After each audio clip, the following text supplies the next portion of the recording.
Hello दोस्तों। तो आज हम यूपीएससी की पीवाईक्यूज़ करने जा रहे हैं जो हमारे 1995 से स्टार्ट हैं। तो यहाँ पर मैंने पिक्चर क्लिक कर ली है पीवाईक्यूज़ की और स्टार्ट करेंगे हम एंशिएंट हिस्ट्री से। तो हमारा फर्स्ट क्वेश्चन है वो है the word Hindu reference to a people of Hind was first used by Greeks, Roman, Chinese, Arabs. तो जो वर्ड हिंदू था वो सबसे पहले यूज़ किया था अरब्स ने। Which among the following was a Brahmavadini who composed some hymns of Vedas? Lokmudra, Gargi, Lilavati, Savitri. तो इसका आंसर होगा लोकमुद्रा। जो लोकमुद्रा थी ना वो काफ़ी इंटेलेक्चुअल लेडी थी अर्ली वैदिक टाइम पे, और जो क्या बोलते बहुत सारे वेदास के जो हाइम्स है वो उन्होंने ही कंपोज किए थे। Match list first and second, select the correct answer given below. यहाँ पर हमें एरास दिए हैं और उनका डेट दिया हुआ है। विक्रम एरा जो है हमारा आया था 58 एडी में, 58 बीसी में। देन साका एरा 78 एडी। गुप्ता एरा आया था हमारा 320 एडी और सबसे लास्ट में आया था हमारा कराली एरा 3102 बीसी में। In Sanskrit play written by Gupta period women and Shudra. तो यहाँ पर जो संस्कृत प्लेस जितनी भी है ना गुप्ता पीरियड की, उसमें जो वुमेन्स थी और शूद्रस थे वो मोस्टली क्या बोलते थे, प्राकृत लैंग्वेज। तो इसका आंसर होगा Prakrit. The name by which Ashoka is generally referred to his inscription is. जो उनके इंस्क्रिप्शन थे ना अशोका के, उस पर उनको नाम दिया जाता था देव नाम प्रिया या प्रियादर्शिनी। यहाँ पर ऑप्शन है चक्रवर्ती, धर्मवेद, धर्मकीर्ति और प्रियदर्शी। तो उनका जो नाम होता था वो होता था प्रियदर्शी या देवनाम प्रिया। और जो सबसे फेमस उनकी इंस्क्रिप्शन थी, रॉक इंस्क्रिप्शन, वो थी मस्की, जो रायचूर डिस्ट्रिक्ट ऑफ कर्नाटका में आती है। नेक्स्ट क्वेश्चन है द टर्म यवन प्रिया। जो टर्म है यवन प्रिया वो मेंशन किया गया एंशिएंट संस्कृत टेक्स्ट में। उसका मीनिंग क्या है? A fine variety of Indian muslin, उसके बाद ivory, damsel sent to Greek court for dance performance, pepper. तो इसका आंसर होगा पेपर। ब्लैक पेपर को वो लोग बोलते थे यवन प्रिया। The concept of Anuvrat was advocate by. जो कॉन्सेप्ट है, जो अनुव्रत है ना, वो जैनिज्म का कॉन्सेप्ट है। इसमें ऑप्शन है Mahayana Buddhism, Hinayana Buddhism, Jainism और लोकायता स्कूल। तो इसका आंसर होगा जैनिज्म। जो कॉन्सेप्ट अनुव्रत है ये जैनिज्म का कॉन्सेप्ट है और इसमें उन्होंने 5 मेन टीचिंग बताई है जैनिज्म की। अहिंसा, असत्य, अपार गृह, सत्य और ब्रह्मचर्य। 5 डेसिपल्स हैं, सत्य, असत्य, अहिंसा, अपार गृह और ब्रह्मचर्य। नेक्स्ट क्वेश्चन है अकॉर्डिंग टू मीमांसा system of philosophy liberation possible by means. जो मीमांसा सिस्टम ऑफ फिलॉसफी है, मीमांसा सिस्टम स्कूल है फिलॉसफी का, उसमें जो लिबरेशन है वो पॉसिबल है किसके थ्रू? कर्म। ऑप्शन है जनना, भक्ति, योग, कर्म। तो आंसर होगा इसका कर्म। जो ब्रॉन्ज आइकन है नटराज का, the bronze icon of Nataraja cast during the Chola period invariably show the deity with 8 hands, 4 hand, 6 hand, 2 hands. तो आप लोगों ने अक्सर देखा होगा नटराज की पिक्चर को, तो उसमें उनके जो गेस्चर्स है, जो उनका हैंड है वो कितने 4 हैंड्स हैं। नेक्स्ट क्वेश्चन है हमारा पूछा है according to ancient Indian cosmogenic ideas of sequential order of the cycle of 4 aeons is. देव, द्वापर, त्रेता, त्रेता, काली। त्रेता, द्वापर, त्रेता, काली, त्रेता, त्रेता, द्वापर, काली, त्रेता, द्वापर, काली, त्रेता। तो सबसे पहले आया था हमारा त्रेता, जिसे हम सतयुग भी बोलते हैं। उसके बाद आया था द्वापर, जिस टाइम पे राम जी कहते हैं कि राम जी आए थे उस टाइम पे। नेक्स्ट होता है त्रेता युग, जो कृष्ण जी का युग था, और लास्ट हो कलयुग, जिसे हम बोलते हैं काली। तो जो सीक्वेंस है हमारा वो होगा हमारा Treta, Treta, Dwapar and Kali. Next question है हमारा which of the following temple figured in news regarding to institution of Devdas. जो देवदासी इंस्टीट्यूशन था वो कहाँ पे, देवदासी परंपरा जो होती है किस टेम्पल में होती है, मतलब बहुत फेमस है। तो जो देवदासी वाला कॉन्सेप्ट है ना, ये जगन्नाथ टेम्पल पूरी उड़ीसा में बहुत फेमस है। The river most mention in the early वैदिक लिटरेचर इज। जो सबसे ज़्यादा मेंशन रिवर है अर्ली वैदिक लिटरेचर में वो कौन सी है? सिंधु, शतुद्री, सरस्वती, गंगा। तो इसका आंसर होगा Sindhu. Which of the following is not a part of early Jain literature? Therigatha, Akaranga Sutra, Sutra कृतंगा और बृहत कल्प सूत्र। तो जो हमारे ये है ना अकरांग सूत्र, शूत्र कृतंगा और बृहत कल्प सूत्र, ये जैन लिटरेचर से रिलेटेड है। पर जो थेरिगाथा है ना, ये बुद्धिस्ट लिटरेचर है। नेक्स्ट क्वेश्चन हमसे पूछा है which of the following were common to both Buddhism and Jainism? Avoidance of extremities of penance and enjoyment, indifferent to the authority of Vedas, denial of efficacy of rituals, non-injury to animals life। तो यहाँ पर जो हमारे 2, 3, 4 option है वो तीनों सही हैं, पर जो फर्स्ट ऑप्शन है वो कॉमन नहीं था। तो यहाँ पर आंसर आएगा indifference to authority of Vedas, denial of efficacy of rituals और non injury to animal life. Next question है हमारा, in context of ancient Indian society which of the following term does not belong to category of other three? Kul, Vams, कोश, गोत्र। तो इसमें answer आएगा कोश। कोश का मतलब होता है ट्रेजरी, जबकि हमारा कुल, वामसा और गोत्र एक फैमिली कुल से रिलेटेड है। कुल मतलब किस फैमिली में आपने जन्म लिया है, गोत्र तो आपने जानते हो गोत्र कई टाइप के होते हैं, और Vamsa. Which of the following is known for his work on medicine during Gupta period? Shaumila, Shudraka, Shaunaka और सुश्रुता। तो इसका आंसर आएगा Sushruta. Which of the following sculptures was invariably use green schist as a medium? इन्होंने पूछा कि कौन सा ऐसा स्कल्पचर है जहाँ पर ना मीडियम के तौर पर हम ग्रीन चिस्ट को यूज़ करते थे? Mauryan sculpture, Mathura sculpture, Baraut sculpture और गांधार स्कल्पचर। तो जो हमारा बरौत स्कल्पचर था वहाँ पर हम जो ग्रीन चिस्ट है उसको एज अ मीडियम यूज़ करते थे। नेक्स्ट क्वेश्चन हमसे पूछा है कि यहाँ पर नाम दिए हुए हैं और वो किस फील्ड से एसोसिएटेड है। जैसे विशाखा दत्त वो एस्ट्रोनॉमी से रिलेटेड है, वरा मिहिरा मैथमेटिक्स के हैं, चरक जो है वो हमें पता ही है कि क्या बोलते हैं मेडिसिन से है तो काफ़ी फेमस है, और जो ब्रह्मगुप्ता है वो किस रिलेटेड है? ड्रामा से। तो यहाँ पर ऑप्शन हो जाएगा डी। नेक्स्ट क्वेश्चन हमसे पूछा है, सॉरी,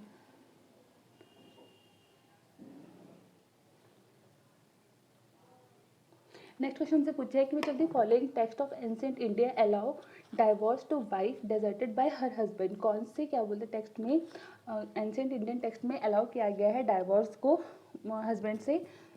कामसूत्र, मानव धर्मशास्त्र, शुक्र नीतिश्रा और अर्थशास्त्र। तो यहाँ पर दिया गया अर्थशास्त्र में। नेक्स्ट हमारा क्वेश्चन है, match the list first and second correct using the given below. उसके यहाँ पर वो लोकेशंस दी हुई हैं और हमें पीरियड्स दिए हुए हैं। गुप्ता पीरियड किसे? देवघर, चंडेला, खजुराहो, चालुक्य, बदामी, पल्लवा, पन्नामलाई। नेक्स्ट क्वेश्चन है हमारा question number 21, which one of the following statement regarding Ashoka stone pillar is correct? These are highly polished, ये बात ठीक थी। दीज आर मोनोलिथिक, ये भी ठीक था। The shaft of pillars is tapering in shape, ये भी ठीक था। These are part of architectural structures, ये गलत है। जो उनके अशोका के पिलर्स थे ना वो उन्होंने बनवाए थे स्पेशली इस पर्पज से ताकि वो स्प्रेड कर सके अपने धम्मा को, ना कि आर्किटेक्चरल स्ट्रक्चर्स के लिए। तो ऑप्शन डी गलत हो जाएगा। Which of the following script of ancient India was written from right to left? Brahmi, Nandagiri, Sharda और खरोष्टी। तो खरोष्टी स्क्रिप्ट जो है ना उसको हम राइट टू लेफ्ट लिखते हैं और इसको डेसिफर किया था जेम्स प्रिंसेप ने। The famous dialogue between Nachiketa and Yama is mentioned in the, जो नचिकेता और यम के बीच में एक फेमस डायलॉग हुआ था वो किस उपनिषद में मेंशन किया गया है? चंदोग्पया उपनिषद और मुंडकोपनिषद, कथोपनिषद और कैनोपनिषद। तो इसका आंसर होगा Kathopanishad. Milinda Panho is a form of dialogue between the king Menander and Buddhist monk, Nagasena, Nagarjuna, Nagabhatta, Kumarila Bhatta. तो इसका आंसर होगा नागसेना। जो मिलिंड फानो था, मिलिंड फानो में एक डायलॉग की बात की गई है। जो मिलिंड फानो जो हमारी टेक्स्ट है उसमें ना जो किंग हैं, किंग मेंढर हैं और बुद्धिस्ट मॉन्क नागसेना, उनके बीच में जो डायलॉग हुआ है ना उसको मेंशन किया गया है। Which of the following edict mention in the present name of Ashoka? Kalsi, Rummini Dei, special Kalinga addict और मस्की। तो अभी हमने पढ़ा था ना कि अशोका को दो नाम से और बुलाया जाता है, देवनाम प्रिया और प्रियदर्शनी, और वो मेंशन किया गया। उनके बहुत सारे रॉक इंस्क्रिप्शन में मेंशन किया गया, इसमें से एक है मस्की, उसके अलावा गुर्जरा, नेट्टूर और उदगोलन, उन सब में मेंशन किया गया। पर इसमें जो फेमस है वो मस्की है जो रायचूर डिस्ट्रिक्ट कर्नाटका में है। नेक्स्ट हमें एक मैप दिया हुआ है, हमने पढ़ा था 16 महाजनपद। तो 16 महाजनपद में कुछ लोकेशन ट्रेस करनी है हमें ABCD और बताना है कि कहाँ कहाँ की लोकेशन है। तो जो हमारा लोकेशन A है ना वो मत्स्यक है, B हमारा अवंती है, C हमारा वत्स है और D जो है हमारा वो अंग है। इन महायान बुद्धिज्म में जो Bodhisattva Alokiteshvara was also known as, Mahayana Buddhism में बोधिसत्व अलोकेतेश्वरा है उसको किस नाम से और जानते हैं? वज्रपानी, मंजूश्री, पद्मपानी और मैत्र। तो इसका आंसर आएगा Padmapani. The silver coin issued by Gupta were called Rupaka, Karshapana, Dinara और पाना। तो इसका आंसर आएगा रूपाका। नेक्स्ट क्वेश्चन है, match the list first and second correct using code given below. यहाँ पर ऑथर दिए और उनके टेक्स्ट के नाम दिए, जैसे कि वरह मिहिरा का टेक्स्ट कौन सा था? बृहद संहिता। विशाखा दत्त, देवी चंद्रगुप्तम, शूद्र का मृच्छ कतिकम, भिल्लाना, विक्रम देवा चरित्र। तो इसमें ऑप्शन हो जाएगा B. Which of the following was in corporation of merchant ancient India? इसमें से कौन सा corporation of merchant ancient India का है? चतुर्वेदी मंगलम, परिषद, अष्टदिग्गजा और मणिग्रामा। तो इसका आंसर आएगा Manigrama. The Badami rock inscription of Pulakeshin first, जो बदामी रॉक इंस्क्रिप्शन थी पुलकेशन फर्स्ट की, is dated in the year 465, is the same year. ऐसे क्वेश्चन ना पहले आते थे, अब तो नहीं आते हैं, बट अगर कभी ऐसा क्वेश्चन आए तो हमें ना विक्रम एरा और साका एरा को याद करना है। विक्रम एरा हमारा 58 BC था और साका एरा 78 AD था। जो भी ईयर दिया होगा उसमें दोनों को आप प्लस कर दीजिएगा, आपका आंसर आ जाएगा। जैसे कि 465 में 78 प्लस करेंगे और 58 प्लस करेंगे तो हमारा आंसर आ जाएगा 601। नेक्स्ट क्वेश्चन है, many of the Greek, Kushan and Shaka embraced Buddhism rather than Hinduism because, बहुत सारे ग्रीक जो थे, कुशान जो थे, शाका जो थे, उन्होंने एम्ब्रेस किया था बुद्धिज्म को, ना कि हिंदुज्म को। इसका क्या रीज़न है? Buddhism was in ascendant at that time, they had renounce the policy of war and violence, caste titan Hinduism did not attract them, Buddhism provided easier access to Indian society. इसका answer आएगा C, क्योंकि जो Hinduism था वहाँ पे caste system बहुत prominent था और वो उन लोगों को इतना अट्रैक्ट नहीं कर रहा था। इस और जो कि हमारा बुद्धिज्म था और जो हमारा जैनिज्म में ऐसा कुछ कास्ट सिस्टम प्रोमिनेंसी नहीं थी, तो इस वजह से इसका आंसर ऑप्शन होगा C, caste written Hinduism did not attract them. The Ashoka major rock edict which tell us about Sangam kingdom include rock edicts. जो अशोका के मेजर रॉक एडिक्ट्स हैं ना, जिसमें संगम किंगडम के बारे में बताया गया है, वो कौन से हैं? वो एडिक्ट नंबर 2 और 13। इसमें साउदर्न किंगडम के बारे में बताया गया, चोला, पांड्या, उसके बाद सत्यपुत्रा, केरला पुत्रा और ताम्रपानी किंगडम के बारे में बताया गया है। Which of the following pair are correctly match, इसमें कौन सा पेयर जो है करेक्टली मैच किया गया है? मृत्य कतिकम शूद्रका की, ये ठीक है। उसके बाद मुद्रा राक्षस विशाखादत्त ने लिखी, ये भी ठीक है। हर्षचरिता बाणभट्ट ने लिखी, ये भी ठीक है। यहाँ पर बोला है बुद्ध चरिता रिटन बाय वसुवंदु, जबकि ये गलत है। बुद्ध चरित्र को किसने लिखा था? अश्वघोष ने। तो इसमें ऑप्शन 2 एलिमिनेट हो जाएगा, 1, 3 एंड 4। नेक्स्ट क्वेश्चन हमसे पूछ रहा है कि what is the correct chronological order in which the following appeared India. तो इंडिया में सबसे पहले इंडस वाली सिविलाइजेशन आई थी, जो हमारा अर्बन कल्चर था। तो इसमें ऑप्शन क्या जाएगा? पहले 4 अर्बन कल्चर, उसके बाद हमारा वैदिक एज आया था जब हमारा आयरन डिस्कवर्ड हो गया था। नेक्स्ट हमारा होगा आयरन प्लफ, उसके बाद आए थे हमारे पंचमार्क सिल्वर कॉइन, सबसे लास्ट में आया था हमारा गोल्ड कॉइन। तो आंसर होगा 4, 3, 2, 1। नेक्स्ट क्वेश्चन है हमारा assertion and reason. According to Ashoka edict, social harmony among the people was more important than religious devotion. He spreads ideas of equity instead of promotion and religion. इसमें कहा गया है कि according to Ashoka addicts के according वो कहते थे कि सोशल हार्मनी अमंग पीपल जो ज़्यादा इंपॉर्टेंट है देन रिलीजियस डिवोटीज़। और उनका ये रीज़न, उन्होंने ऐसा क्यों किया था? क्योंकि वो स्प्रेड करना चाहते थे आइडिया ऑफ इक्विटी, ना कि किसी रिलीजन को प्रमोट करना चाहते थे। तो इसमें दोनों ही सही हो जाएगा, ऑप्शन ए और ऑप्शन एजर्शन और रीज़न दोनों ही सही है, और रीज़न जो है करेक्ट एक्सप्लेनेशन है एजर्शन का। नेक्स्ट क्वेश्चन से पूछा है कि which of the following pair are correctly match. Lothal ancient dockyard सही है। Sarnath first ceremony of Buddha, ये भी सही है। नेक्स्ट है हमारा Rajgiri law and capital of Ashoka, ये गलत है। जो law and capital of Ashoka तो कहाँ मिला था? सारनाथ में। तो ऑप्शन 3 गलत हो जाएगा। Nalanda great seat of Buddhist learning, ये भी सही है। तो इसका आंसर हो जाएगा 1, 2 एंड 4। नेक्स्ट क्वेश्चन हमसे कह रहे हैं which of the following ancient Indian record is the earliest royal order to preserve food grains to be utilise during the crisis in the country. कह रहा है कि जब भी कोई क्राइसिस आता है कंट्री में, तो हम क्या करते हैं, हम कुछ फूड ग्रेन प्रिजर्व करके रख लेते हैं, स्टोर करके रख लेते हैं, ताकि उस टाइम पे हमारे काम आए। तो ये जो बात थी ना, ये अर्लीस्ट रिकॉर्ड जो था वो किस एंशिएंट इंडियन रिकॉर्ड में मिलता है? Sohgaura copper plate, Rummindei pillar, edict of Ashoka, Prayag Prashasti और मेहरौली इंस्क्रिप्शन ऑफ चंद्रा। तो ये जो फूड ग्रेन का स्टोरेज था ना, ये इंपॉर्टेंट मिलता है हमें सहोगोड़ा कॉपर प्लेट में। ये काफ़ी इंपॉर्टेंट क्वेश्चन भी है। The concept of 8 fold path form of theme of Dipavamsa, Divyavadana, महापनिबान और धर्मचक्र परिवर्तन सूत्र। तो इसका आंसर आएगा धर्मचक्र परिवर्तन सूत्र, जो कि बुद्धा का था 8 फोल्ड पाथ ऑफ थीम। यहाँ पर उन्होंने 8 फोल्ड पाथ के बारे में बताया था। गिवन मैप रिलेटेड टू, ये मैप दिया हुआ है Arabian sea, Indian ocean, bay of Bengal. Kanishka at the time of his death, Samudragupta after the close of his south Indian campaign, Ashoka towards close of his reign, empire of Thaneshwar on the eve of Harsha accession. तो इसका answer होगा Ashoka towards close his reign।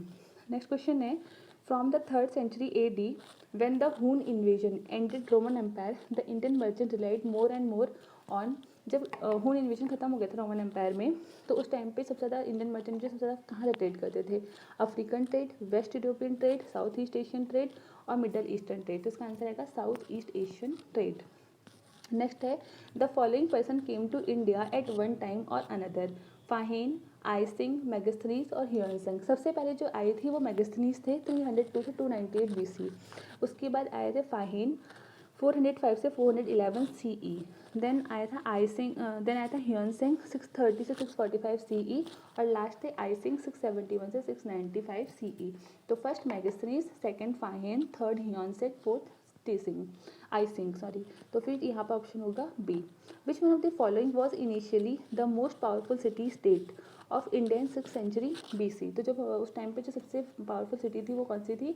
Gandhar, Kamboj, Kashi, Magadh. इसका answer होगा मगध। मगध में कौन सी dynasty चल रही थी उस टाइम पे? हर्यंक डायनेस्टी चल रही थी, उसके रूलर थे बिम्बिसार। और कोसला, वत्स और अवंती को उन्होंने अपने अंदर मर्ज कर लिया था किसने किस तरीके से। नेक्स्ट क्वेश्चन है हमारा कि the Indo law kingdom set up in north Afghanistan in the beginning of 2nd century BC was. जो इंडो लॉ किंगडम था ना वो सेटअप किया गया था नॉर्थ अफगानिस्तान में 2nd सेंचुरी BC में। वो क्या था? बक्त्रिया, शित्तिया, जदरसिया और अरिया। तो इसका आंसर होगा बक्त्रिया। बक्त्रिया जो थी एंशियंट सिविलाइजेशन थी ईरानियन पीपल की, और वो कहाँ से कहाँ तक थी? वो हिंदू कुश माउंटेन अफगानिस्तान से लेके अमूर दरिया रिवर तजिकिस्तान तक से वो थी, पूरा स्प्रेड हो रखी थी। जो टर्म आर्यन है वो क्या डिनोट करता है? आर्यन जो है ना वो लिंग्विस्टिक ग्रुप ऑफ, एक लैंग्वेज ग्रुप ऑफ पीपल है। बहुत लोग सोचते हैं वो एथनिक ग्रुप है, पर वो एथनिक ग्रुप नहीं है, वो आर्यन ग्रुप ऑफ लैंग्वेजेस, मतलब लोग एक जैसे लैंग्वेज जो बोलते थे उनको आर्यन कहा जाता था। तो इसमें आंसर है ethnic group, nomadic group, speech group और सुपीरियर रेस। तो इसका आंसर होगा speech group. Which one of the following port handled the north Indian trade during the Gupta period. ये काफ़ी इंपॉर्टेंट था, इंपॉर्टेंट क्वेश्चन है। इसका आंसर है ताम्रलिप्ति, बरोच, कल्याण और कैम्ब्रे। तो आंसर आएगा ताम्रलिप्ति, जो बे ऑफ बंगाल में आता है, वेस्ट बंगाल में। नेक्स्ट क्वेश्चन है हमारा एजर्शन रीजन। तो यहाँ पर क्वेश्चन है the Aham and Puram poem of Pathinen Kil Nakku group formed a continuation of the Sangam composition. They were included under the post Sangam work as against the Sangam work proper. तो ये answer, इसमें assertion भी ठीक है हमारा और रीज़न भी ठीक है, और रीज़न जो करेक्ट एक्सप्लेनेशन है एजर्शन का। नेक्स्ट क्वेश्चन पूछे हमसे the emphasis of Jainism on non violence ahimsa prevented agriculture from embracing Jainism. जो जैनिज्म लोग थे ना वो नॉन वायलेंस पर ज़्यादा फोकस करते थे, और इसी वजह से ना वो एग्रीकल्चरलिस्ट जो थे उनसे मतलब प्रिवेंट करते हैं एग्रीकल्चर फ्रॉम एम्ब्रेसिंग जैनिज्म। जो एग्रीकल्चर लोग होते थे उनसे कहते थे कि तुम लोग जैनिज्म को मत एम्ब्रेस करो। रीज़न क्या था? Cultivation involve killing of insect and paste. अगर आप कल्टिवेशन करोगे तो ऑब्वियस बात है कुछ ना कुछ पेस्ट को या क्या बोलते हैं इंसेक्ट्स को आप किल करोगे, और ये उनके क्या बोलते हैं अहिंसा नॉन वायलेंस के अगेंस्ट चला जाएगा। तो इसलिए वो लोग कहते थे कि एग्रीकल्चर लोग जो है वो एम्ब्रेस ना करें जैनिज्म को। तो इसमें दोनों चीज़ सही है, बोथ एजर्शन एंड रीजन, और रीजन करेक्ट एक्सप्रेशन है एजर्शन का। नेक्स्ट 49 क्वेश्चन हमसे कह रहे थे origin of feudal system in ancient India can be trace military campaign. ये सही बात है, जो फ्यूडल सिस्टम था मिलिट्री कैंपेन से स्टार्ट हुआ था। There were considerable expansion of feudal system during Gupta period. और गुप्ता पीरियड के टाइम पे काफ़ी ज़्यादा एक्सपेंशन होता है फ्यूडल सिस्टम का, बट इसका करेक्ट एक्सप्लेनेशन नहीं है। रीज़न जो है वो करेक्ट एक्सप्लेनेशन नहीं है एजर्शन का। तो यहाँ पे ए और आर ट्रू होगा, but R is not correct explanation of A. Question number 50 है Ashoka annexed Kalinga to the Maurya empire. Ashoka ने एनेक्स किया था कलिंगा को मौर्य एम्पायर में, ठीक है। Kalinga control the land and sea route to south India, ये भी सही है। क्या हुआ था कि जो कलिंग थे ना, कलिंग जो था उसका क्या बोलते हैं काफ़ी ज़्यादा मतलब कंट्रोल था लैंड और सी रूट पे साउथ इंडिया की, इस वजह से अशोका ने उसको एनेक्स कर लिया था, ठीक है। तो यहाँ पर बोथ असर्शन और रीजन दोनों सही है, रीजन जो एक एक्सप्लेनेशन है एजर्शन का। तो आज हम क्वेश्चन नंबर 50 तक करते हैं। नेक्स्ट वीडियो में हमारा क्वेश्चन नंबर 50 से आगे स्टार्ट करेंगे इसी को, एंशिएंट इंडिया को ही। और अगर आप लोगों को सेशन पसंद है तो प्लीज़ लाइक करिएगा, शेयर करिएगा, सब्सक्राइब करिएगा, और कोई सजेशन तो आप कमेंट सेक्शन में लिख भी सकते हैं। Thanks for watching.